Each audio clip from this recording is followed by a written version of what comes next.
వ్యాప్తంగా సినిమా థియేటర్లలో ఆకస్మిక తనిఖీలు కొనసాగుతున్నాయి. ఏపీ డిప్యూటీ సీఎం పవన్ ఆదేశాలతో సోదాలు నిర్వహిస్తున్నారు అధికారులు. విశాఖ నగరంలోని పలు సినిమా థియేటర్లపై రైడ్స్ చేసిన అధికారులు పారిశుద్ధ్యం, ఫైర్ సేఫ్టీ, ఆహార పదార్థాల ధరలతో పాటు 32 అంశాలలో తనిఖీలు చేస్తున్నారు. ప్రేక్షకులకు సినిమా థియేటర్లలో అందిస్తున్న మౌలిక వసతులపై ఆరా తీశారు. పలు థియేటర్లలో లోపాలను గుర్తించిన రెవెన్యూ సిబ్బంది థియేటర్లలో లోపాలను ప్రభుత్వం దృష్టికి తీసుకువెళ్తామని స్పష్టం చేశారు. పాయకరావుపేట పట్టణంలోని సినిమా హాల్లోనూ సోదాలు నిర్వహించారు రెవెన్యూ అధికారులు. ప్రభుత్వ నిబంధనలు పాటించాలని థియేటర్ యాజమాన్యాలకు సూచనలు చేస్తున్నారు. టికెట్ల ధరల నిబంధనలు అతిక్రమించరాదని హెచ్చరించారు. అటు ఉమ్మడి తూర్పుగోదావరి జిల్లా వ్యాప్తంగానూ సినిమా థియేటర్లలో తనిఖీలు కొనసాగుతున్నాయి. కాకినాడ జిల్లా వ్యాప్తంగా ఉన్న సినిమా థియేటర్లలో నిన్నటి నుంచి తనిఖీలు నిర్వహిస్తున్నారు అధికారులు. థియేటర్లలోని టాయిలెట్స్, పరిసరాల పరిశుభ్రతతో పాటు బైక్, కార్ పార్కింగ్ ఫీజులు వసూళ్లపై ఆరా తీస్తున్నారు. ఆహార పదార్థాలు అధిక ధరలకు అమ్మితే కఠిన చర్యలు తప్పవని హెచ్చరిస్తున్నారు. కాకినాడ, రాజమండ్రి, పిఠాపురం, అమలాపురంలోనూ థియేటర్లలో తనిఖీలు నిర్వహించారు రెవెన్యూ, మున్సిపల్, ఫైర్, పోలీస్ అధికారులు. అయితే సామరకోట్లలోనూ ఓ థియేటర్లలో గుర్తింపు లేని ఆహార పదార్థాలను గుర్తించి వాటిని సీజ్ చేశారు. థియేటర్ కు సంబంధించి కొన్ని అనుమతులు లేనట్లు అధికారులు స్పష్టం చేశారు. మరి ఇదే అంశానికి సంబంధించి మరింత సమాచారాన్ని మా ప్రతినిధి అనురాధ లైవ్ లో అందిస్తారు. అనురాధ,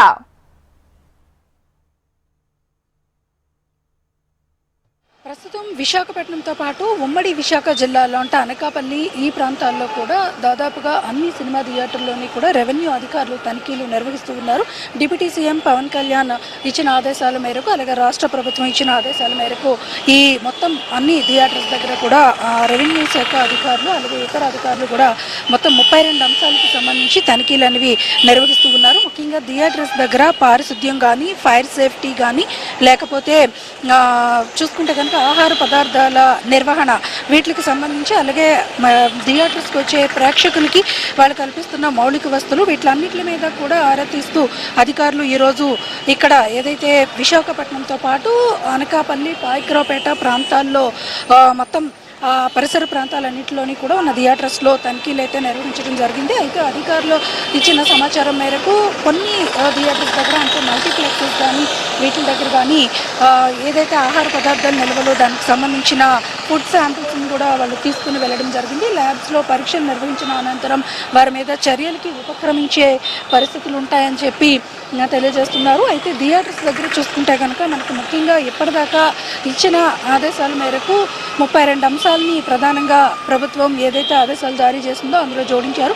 ముఖ్యంగా అందులో ఫైర్ సేఫ్టీ మెజర్స్ని తీసుకోవాల్సింది, అలాగే పార్కింగ్ మెజర్స్ని కూడా తీసుకోవాల్సింది, అలాగే మరోవైపు చూసుకుంటే కనుక ఫుడ్ సేఫ్టీ ఏదైతే ఎక్కువగా మల్టీప్లెక్స్లో వాటిలోని ఫుడ్ సేఫ్టీ అన్నది కూడా కొంత పాటించడం లేదు అన్నది మామూలు నార్మల్ థియేటర్స్లో కూడా ఫిర్యాదులు వస్తూ ఉన్న నేపథ్యంలో ఫుడ్ సేఫ్టీస్ మీద కూడా ఎలాంటి చర్యలు తీసుకుంటున్నారు అన్నది కూడా ప్రధానంగా ఉంది. అలాగే టికెట్స్ ధరలకు సంబంధించి ప్రభుత్వం ఏదైతే నిర్దేశిత టికెట్స్ ధరలని ఇచ్చిందో దాని ప్రకారం మాత్రమే టికెట్స్ని వాళ్ళు విక్రయించాల్సి ఉంటుంది కౌంటర్స్లో. ఇవన్నీ కూడా ప్రాదేశికంగా ఈరోజు చెప్తూ కూడా అధికారులు అన్ని చోట్ల కూడా అంటే ఉమ్మడి విశాఖ అంతా కూడా థియేటర్స్ దగ్గర తనిఖీలు అయితే నిర్వహించారు. అయితే ప్రస్తుతం ఇంకా ఈరోజు సాయంత్రం వరకు తనిఖీలు కొనసాగిస్తామని అధికారులు చెప్తా ఉన్నారు. ఈ నేపథ్యంలో బయటపడిన లోపాలు ఏవైతే ఉంటాయో వాటిలన్నింటినీ గుర్తించి తదుపరి థియేటర్స్ యాజమాన్యాలకి వాళ్ళు నోటీసులు ఇచ్చే అవకాశం అయితే మాత్రం ఉంటుంది. ఇప్పటిదాకా ఎవరు కూడా ఎక్కడెక్కడ ఏ అంశాల మీద వాళ్ళు లోపాలను గుర్తించారు, ఎలాంటి చర్యలు తీసుకోబోతున్నారు అన్న దాని మీద అయితే మాత్రం అధికారులు అయితే మాత్రం ఇన్ఫో ఇవ్వటం లేదు. ఇది రాష్ట్ర ప్రభుత్వానికి నివేదిక పంపిస్తాము, రాష్ట్ర ప్రభుత్వం ఇచ్చిన గైడ్లైన్సెస్ ప్రకారం తదుపరి చర్యలు ఉంటాయన్నది మాత్రం చెప్తున్నారు. కేవలం థియేటర్స్ దగ్గర ఫుడ్ సేఫ్టీ మెజర్స్ మాత్రం మేము ఫుడ్ శాంపిల్ తీసుకుంటున్నాము, వాటిని ల్యాబ్లకి పంపించిన తర్వాత వచ్చిన రిపోర్ట్స్ని బట్టి కూడా మేము నివేదికని సమర్పిస్తాము. ఆ నివేదిక ఇచ్చిన తర్వాత దాని తదుపరి అంశాలు ఏవైతే ఉన్నాయో గైడ్లైన్సెస్ ప్రకారం చర్యలు తీసుకుంటామని అధికారులు అయితే తెలియజేస్తున్నారు. ఈరోజు విశాఖపట్నం నగర పరిధిలో ఉన్న అన్ని థియేటర్స్ మల్టీప్లెక్స్లో తనిఖీలు నిర్వహించారు. అలాగే అనకాపల్లి, పాయకరావుపేట ఈ ప్రాంతాల్లో కూడా తనిఖీలు అయితే నిర్వహించారు. మొత్తానికి చూసుకుంటే కనుక రాష్ట్ర ప్రభుత్వం సినిమా ఇండస్ట్రీకి సంబంధించి ఏవైతే ప్రత్యేకమైన ఆదేశాలు జారీ చేస్తుందో దానికి సంబంధించి పూర్తి స్థాయిలో అధికారులు సమాయత్తమవుతున్నారు. అందులో భాగంగా ఈరోజు విశాఖపట్నం, అనకాపల్లి జిల్లాల్లో అయితే ఈ తనిఖీలు నిర్వహించబడ్డాయి. థాంక్యూ అనురాధ.